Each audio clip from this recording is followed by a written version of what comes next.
आणि आत्ता जर आपण बघितलं तर प्रेमाची व्याख्या थोडी बदलली आहे.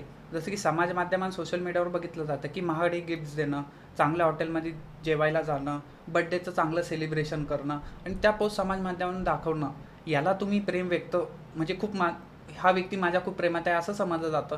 त्याऐवजी की जो एफर्ट्स घेतोय, ज्याची एक आर्थिक कुवत नसेल किंवा काय असेल, महिला असेल किंवा पुरुष असेल, तो तेवढे एफर्ट्स देत नाही आर्थिक तुलनेत, पण बाकीचे त्याचे एफर्ट्स असतात. तर मग आता ही समाज माध्यमात हेच चर्चेलं जातं की जो महागड्या गिफ्ट्स देऊ शकतो किंवा काय, याचंच खरं प्रेम आहे. तर मग ही काय, याला काय समजायला हवं मग? ओके, आता पहा, सगळ्यात महत्त्वाची गोष्ट म्हणजे प्रेमामधली ही गोष्ट आपण समजून घेतली पाहिजे. ती म्हणजे काय, तर जे महागडे गिफ्ट्स आपण देतोय किंवा डेट अशा पद्धतीने करतोय की एकदम रॉयल अशा पद्धतीने, तर हे जे काय सगळं आहे, तर हे अशा स्वरूपाचं हे आधी लक्षात घ्या की ती प्रेम व्यक्त करण्याची एक पद्धत आहे. की आपण खूप महाग एखादी अमुक गोष्ट दिली म्हणजे माझं खूप जास्त प्रेम, किंवा अमुक माझे डेट मी खूप चांगल्या पद्धतीने घेऊन गेलो तर ते वेगळ्या पद्धतीचं माझं प्रेम. तर असं नाही आहे. प्रेम व्यक्त करण्याची ती फक्त एक भाषा आहे किंवा तो एक असा मार्ग आहे, हे आधी समजून घेतलं पाहिजे. बरं, मग अपेक्षित नेमकं काय, तर अपेक्षित ही गोष्ट अशी आहे की जोडीदाराने खरी जी साथ द्यायची असती त्याच्यावरती त्यांनी लक्ष दिलं पाहिजे. म्हणजे काय, तर जोडीदार तुम्हाला आहे तसं स्वीकारतोय का, ही पहिली गोष्ट. त्याचबरोबर तो जोडीदार जेव्हा आपल्याशी कनेक्ट होतो तेव्हा तो भावनेने त्याच पद्धतीने कनेक्ट होतोय का, ज्या भावनेने मी कनेक्ट होते, हा मुद्दा पाहणं गरजेचं आहे. आणि तो दूरवरचा हे जे नातं आहे ते किती दूरवर जाणार आहे ह्या पद्धतीने तो आपल्याला पुढे घेऊन जातोय का. बरं, याही बरोबर अशी गोष्ट आहे की माझा जोडीदार माझ्या कमकुवत परिस्थितीमध्ये मला आधार देतोय का, ती साथ देतोय का, आणि त्याच्यात मला उभं करून पुन्हा तो पुढे घेऊन जातोय का, ही खरी साथ आहे. म्हणून जोडीदाराने ह्या महागड्या गिफ्ट्स, ह्या मटेरियलिस्टिक गोष्टी मागे पळण्यापेक्षा मला असं वाटते की आपण ह्या जे रिअलिस्टिक गोष्टी आहेत, ज्या नात्याला खरंच अपेक्षित आहे, त्याच्यावरती जर तुम्ही फोकस ठेवून जर पुढे गेलात तर ते नात्याला खरंच पूरक ठरेल आणि ते नातं जास्त अजून बहरण्यासाठी एकमेकांना तुम्ही मदत कराल, असं आहे. पण या नात्यामध्ये सर कधी असं पुरुषांकडनं किंवा मुलांकडनं सहसा दिसतं की पॉझिटिव्हनेस किंवा डॉमिनन्स जो म्हणतो आपण, तो जास्त वाटतो. असं का असतं? तो डॉमिनन्स नेमका तो कुठून आला, तो कशा पद्धतीचा आहे, हा समाजाने आपल्याला डॉमिनन्स दिलाय हे पुरुषांना वाटतं. तुम्ही पहा, जग पहा किंवा संपूर्ण भारत देश पहा, हा ज्या पद्धतीने घडतोय तर ही पुरुष सत्ताक असलेली एक समाजरचना आहे, ही आपण बघतो आणि आतापर्यंत आपण पाहत आलो.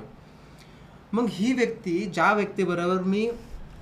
व्यक्तीला मी प्रपोज केलंय, तिने मला ॲक्सेप्ट केले, मी तिला ॲक्सेप्ट केले, मग ही माझी आहे या भावनेने जर तो पाहत आहे तर ही फक्त माझीच राहिली पाहिजे. तिथं सुद्धा तो नियंत्रण ठेवण्याचा प्रयत्न करतो आणि तिथं सुद्धा तो समोरच्या व्यक्तीला त्याच पद्धतीने पुढे घेऊन जातो की ही माझ्या कंट्रोलमध्येच राहिली पाहिजे, ह्या व्यक्तीवर तर फक्त नाही फक्त माझंच वर्चस्व राहिलं पाहिजे, ही एक विचारसरणी तयार होते.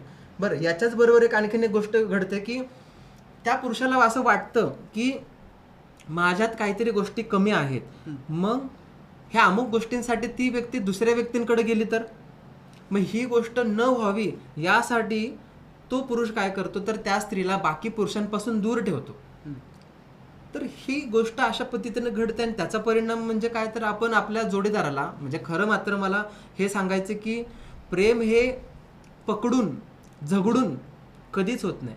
आपल्या जोडीदाराला जेवढं आपण मोकळं ठेवू, जेवढं आपण त्यांना स्वातंत्र्य देऊ, त्यांना जगण्यासाठी, त्यांच्याबरोबरच प्रेम करण्यासाठी, तेवढं ते फायद्याचं राहील आणि तेवढं ते एकमेकांसाठी फार इम्पॉर्टंट आहे, असं महत्त्वाचं आहे. पहा, अगदीच सर. आता आपण बोलला की प्रेमामध्ये तुम्हाला ती स्पेस द्यावं लागते प्रत्येकाला, पण असं होतं की ती स्पेस जर तुम्ही दिली, कदाचित असं काही लोकांचं म्हणणं आहे की काही काळानुसार तुम्हाला कळतं की त्या व्यक्तीचं आपल्यावरचं प्रेम कमी झालं आहे. मग आता प्रेम कमी होण्यामागची भावना का निर्माण होते नेमकं? ओके, सगळ्यात महत्त्वाचं लक्षात घ्या की प्रेम ही भावना, याची जी सुरुवात आहे, याचं जे पहिलं पाऊल आहे तो म्हणजे संवाद आहे. आणि त्याचं जे शेवटचं पाऊल आहे, ज्याच्यातून तुम्हाला कळतं की माझा जोडीदार माझ्यापासून दूर चाललाय, ते म्हणजे पुन्हा संवादच आहे. तर आधी आपण लक्षात घेतलं पाहिजे की तो संवाद कमी होतोय का, ही गोष्ट पहा. देन त्याच्यानंतर संवादाबरोबर माझं इमोशनल आणि शारीरिक जे बॉन्डिंग आहे किंवा जे नातं आहे त्याच्यात कुठंतरी कमतरता येते का? जे रेग्युलर बेसिसवरती तुमचं जे चालू आहे नातं, ज्याच्यामध्ये एकमेकांसाठी जगणं, काळजी घेणं किंवा एकमेकांना सांभाळणं आहे, तर त्याच्यामध्ये जर सातत्य कमी जास्त जर होत असेल तर ती गोष्ट सुद्धा पाहणं गरजेचं आहे. तर या सगळ्या गोष्टींचा परिणाम म्हणजे जोडीदार खरंच आपल्याशी कनेक्टेड आहे का, तर हे पाहण्यासाठी आपल्याला जास्त क्लिअरिटी आणण्यासारखं आहे, असं महत्त्वाचं आहे पाहते.